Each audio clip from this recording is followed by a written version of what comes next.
I'm Paul Machin from The Redmen TV, director, producer, and a little bit of everything in between.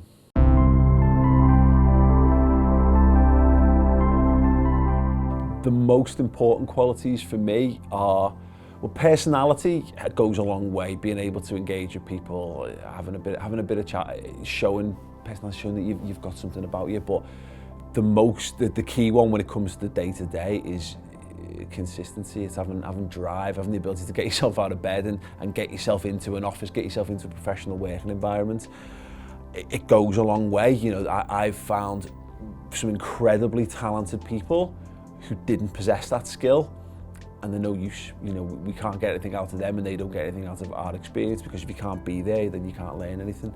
I've known people who were maybe less naturally talented who've gone far further in this industry. I must admit, I was really pleasantly surprised by the whole UCFB experience, to be fair, because I exist in a very new industry. I've got a burgeoning industry, and obviously an industry that's cropped up around football, and trying to find people who really suit your needs in that regard can be difficult, because you go down a traditional media route. You might find people who are very proficient in camera operation, but they haven't got a love for football, and for our world you need both. So UCFB, having people who are football focused, business focused, but then also having those production elements as well, fantastic. And you can't fault the facilities. Being able to come to facilities like this is a massive step up from where I went to university, some dingy porter cabins in Sheffield. So no, UCFB, very impressive. Ross has been our shining example of how this arrangement in UCFB can work. It's getting someone in who's got that passion, who's got that dedication, who's prepared to go the extra mile, put the hard yards in. And what he did for us was he came in as work experience. He made himself invaluable to what we did. He left us with no choice but to find permanent employment for him, because he became so important to our setup.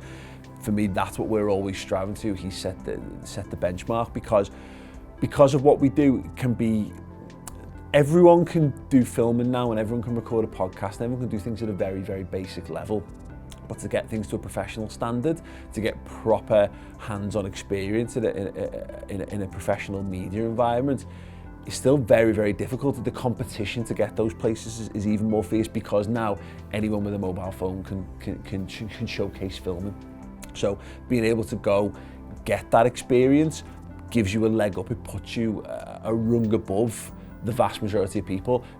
Media courses are oversubscribed. There's tons of media courses. I did a media degree, and I came out of it and turned around to the BBC and said, I've got a media degree, can you use me effectively? And they were like, well, no, because what else have you done? Because you all of a sudden, you know, there's hundreds and hundreds of other people applying for roles. How do you make yourself stand out from the crowd? Well, knowing exactly how to conduct yourself in a modern workplace, but also having the experience of knowing how to do each of those roles. You're not going in cold, makes you a far more viable candidate than simply someone who doesn't.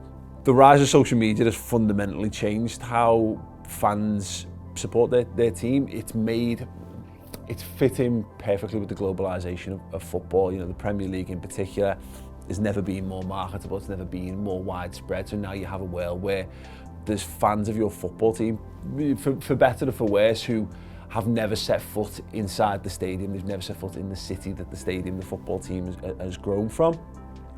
But they have that rabid, passionate support. They're as big a fan of that team as someone who maybe was grown up on the doorstep. They don't take it for granted in the same way, but that's how they interact with their team. They don't have the support network around them anymore. They haven't got a dad or an uncle or a brother or a sister who they can just knock on the room next door and go and sit and have 5 hours of conversation. So social media fulfills that role in a number of fans' lives. It gives them that support network, it gives them those other people to share the passions of the football club with. The rise of fan-owned channels is largely down to, again, the increased interest in the sport. You know, football has become, you know, it's always been pseudo-religious in how people kind of follow it, but with the 24-hour news cycle, Sky Sports News, etc., it's now become central to everyone's lives. And what there was, all of a sudden, was a greater clamouring for content, a greater desire for people to talk more about their football club. So, you know, when we started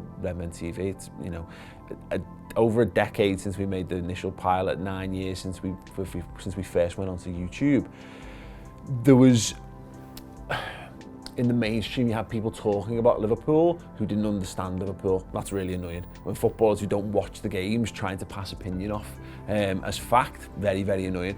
But there's a space for hours upon hours of content and coverage and the news stories and the ins and outs, Gowan's thoughts, feelings and opinions around the club that weren't being given the time of day on Sky Sports or Match of the Day or what have you. So that's the role that Fan TV plays, is that it just allows us to have those conversations that are being had in the real world but aren't being covered anywhere.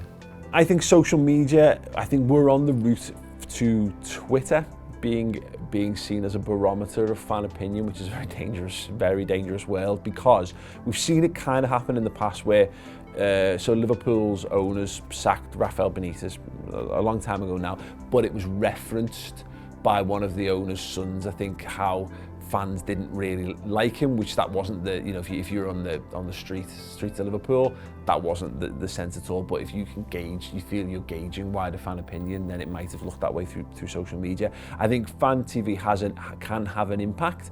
I think what it does though is I think it puts faces to opinion, which is a big difference. So people can put their opinions out there, but you can make it's easier to make a judgment on whether that person is a real fan or whether, you know, where they're from. It's not anonymous, which I think which is a little bit of the danger of social media in a general sense. So no, it has a role to play. It can have an impact, I think, but really I see it as it's supplementary to the football. It plays a supportive role around the match. That's where its real strength lies. Look, there's a danger with unregulated content that, you know, if you to put stuff out blindly, if you put absolutely everything out there, not only could you could get some individuals into trouble for opinions, you could also damage your own brand, and you can damage the football club itself and create a negative aspect of the fan base as a whole, because all it takes these days is a tweet and it can be, oh, fans of X club are like this, whereas we all know that, you know, every walk of life is just idiots and lunatics. So I can see how that could be an issue. It's not something we've ever really fallen foul of, because we make content for Liverpool fans. And there's a tipping point where there are types of content after a defeat, for example, where Liverpool fans don't want to see that. Manchester United fans might want to see that, or Man City fans might want to see that. So we tend to accentuate the positive. We don't shy away from the negatives, of course, because when things need to be said, they need to be said. But there is a very fine balance, and there's a lot of common sense that goes into what we do that says that's when the blood's running hot. It's not an opinion that someone would have 10 minutes from then, let alone, you know, whatever. So we do have to self-regulate. We do have to be careful with what we do.